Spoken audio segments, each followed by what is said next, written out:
All right, so CBS News national security correspondent, not far from where Willie is. He's over at the Pentagon now. Charlie, the Pentagon is where the pulse of the military really beats, the strongest and the hardest. What are the preparations?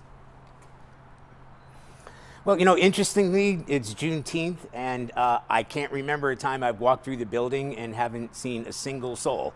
I saw one person when I was here in this building that houses potentially 27,000 people, if that's any indication at all. However, the DOD is in the business of preparing for war. It's what they do every day. Right. So the idea that they might be preparing for military action there in that combatant command, central command, I can tell you that the USS Carl Vinson Carrier Strike Group is in place, and with it a whole slew of destroyers, cruisers, F-18s, F-35s. That's already there. In addition, there are two other carrier strike groups that are headed in that direction. One of them, the Nimitz, which is coming out of Indo-PACOM, or in the Indo-Pacific, sorry, getting all military here. Another one headed to the European command area, the Gerald R. Ford. And with it, once again, you will have those assets. They always travel with essentially a flotilla of destroyers. Destroyers, by the way, that have already been active in the defense of Israel for incoming missiles from Iran. So you've got a couple off the coast of the Mediterranean. You got a number of them in the Red Sea. That's important because of the Houthi presence there, because this isn't just about providing force protection for as many as 40,000 U.S. forces that are spread throughout that area. But it's to have a military presence, a sort of forward operating military presence. Yes, it's a show of force, and we do know that there are more aircraft on the way, specifically F-16s, F-22s, F-35s. So when you start looking at the big picture, because what the Defense Secretary is trying to do is to give the White House as many options as possible. It's not just the weaponry that's headed there, but the kinds of weapons.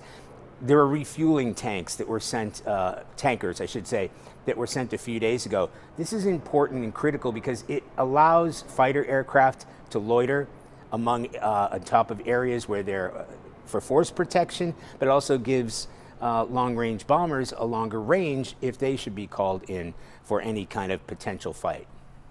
Charlie, if I'm the parent of a young man or a young woman who is stationed anywhere in the Middle East, I am wondering what the reality is for my son or my daughter. What are you hearing about the number of troops there, their readiness, their capability, and what the reality is for them right now?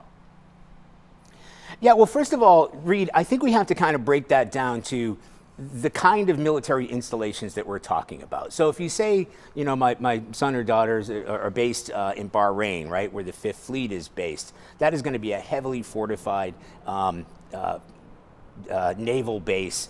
It's got several layers of defense. Throughout the UAE, parts of Kuwait, these are firmly established, large U.S. military bases, including the ones in Qatar and UAE. Where there is more of a vulnerability are the places like Al-Assad, which has already come under attack. Now, this is a base inside Iraq itself, about 2,500 service members there. There's another base in northern Iraq near Erbil. Again, that has come under attack. And I'll remind you, Al-Assad came under the largest ballistic missile attack from Iran after Soleimani was assassinated, again under President Trump's watch. So they have shown that they can attack those bases. There were a lot of TBIs, injuries, because of the ferocity of the attack, but that is a vulnerability. Now, what are they doing in terms of reinforcing that?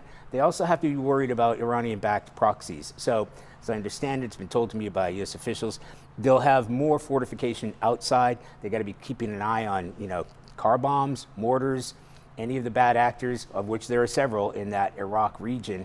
So, you know, the further out you go to more of a sort of combat outpost rather than a huge military installation, there is a vulnerability there, not just from Iran, but from Iranian-based proxies. And of course, we can't rule out the Houthis. We have U.S. warships within reach of the Houthis, and they have attacked before. That's been put on hold, but they may rejoin this fight if Iran were to come under attack. So, you know, this is, first and foremost, this is about force protection. As I'm told, even though they're flooding this area with U.S. military assets, that is to protect U.S. forces in the region, not necessarily putting themselves in an offensive position. Charlie Daggett outside the Pentagon on this Juneteenth. Thank you so much for that update. So much to keep track of, so many pieces there on the board. We appreciate it so very much.